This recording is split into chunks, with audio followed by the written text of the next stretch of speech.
Hey guys, I'm Sam. Behind me, the DXP car, and unfortunately we've hit a roadblock. There's an organization trying to forcibly get the DXP car from myself, and things have escalated kind of quick.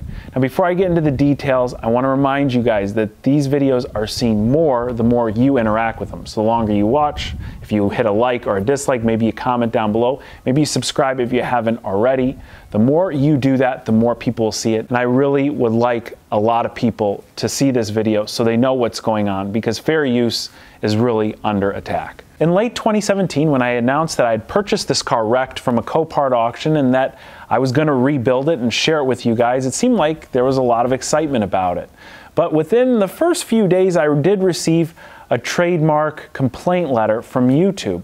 It was from an individual with a Gmail email address that stated that they were affiliated with the company that this car represents. And it specifically stated that I improperly obtained this car and that I was showing marks that were not mine. I took this letter very serious and I clicked the attached link within the letter from YouTube stating what might violate their guidelines or trademark guidelines. Specifically from YouTube's legal policies page, it states, using someone else's trademark in a username, tag, or title of your video does not necessarily constitute infringement.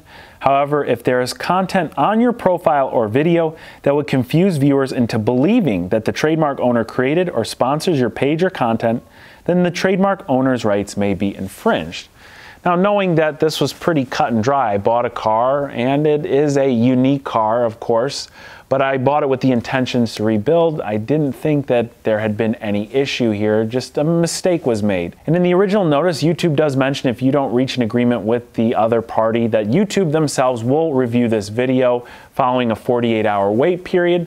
And they'll decide whether or not that any trademarks were infringed. They'll go ahead and remove the video if they saw that. This video was never removed, and there seemed to be no issue for a while longer. Recently, I was reached out to by an organization wondering if I had any interest in selling them the DXP car, or whether they could completely dismantle it, turn it back into a regular Chevy Spark, and wrap it in my favorite sports team logo. Kind of funny, right? We didn't like you using our mark on it, so let's put someone else's mark on it. They won't mind. Anyway, I felt that it was necessary to at least respond to this individual, and I told him I'm open to a discussion. But having declined several offers before, I was more interested in talking to them about what we could do, what sort of content we could create with this car, rather than just selling it to this individual or in their organization. In my first phone call with this individual, they were quick to throw out a certain price, a price that I have actually been offered more for from other people watching the channel. And I politely declined, and I pitched them an idea of my own. Instead of just trying to get the car, why don't we work together? I think it would create a powerful message, and we could do something fun like take 80 pizzas, put it in the car, 80 pizzas specifically because there's a sticker on the side of the car that says that it can hold up to 80 pizzas, and we'll take it to a local school for individuals with disabilities, and whatever's left over we can then take to homeless people. This idea seemed to be received well, but they let me know that their end goal was to get this car back. In a follow-up phone call a few days later, it was immediately back to a purchase agreement for the same exact price that I had declined before. When I declined again, they let me know that they were just going to pursue legal action against myself to basically get this car, which is disappointing. Again, I own this car outright, and I didn't know you could force somebody to sell one of their possessions. Immediately following the phone call, I was sent a legal letter from their attorney along with this purchase agreement, which contained a ton of stipulations that would actually control how I do some of my content, something that I couldn't imagine signing.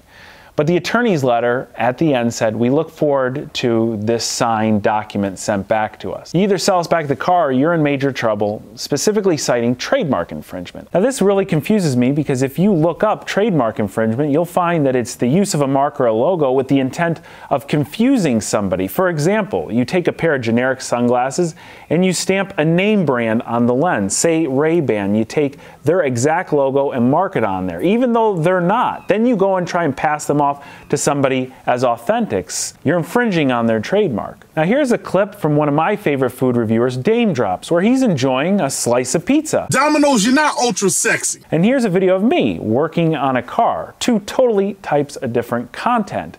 However, in both videos, we're showing the same logo. And this is covered under what's called fair use. In one case, Dame is enjoying a piece of pizza, and the other, I'm working on a car. The logo is showing, and that's it. In no way in either video are we trying to use that logo as our own, and it's quite obvious. Maybe your favorite YouTuber just copped the new pair of Yeezys or bought a new Ford. Maybe they even went to In-N-Out Burger for dinner. And these companies typically like that people are showing that people enjoy their products. But in this case, they're just not having it, and that's where I need your guys' help.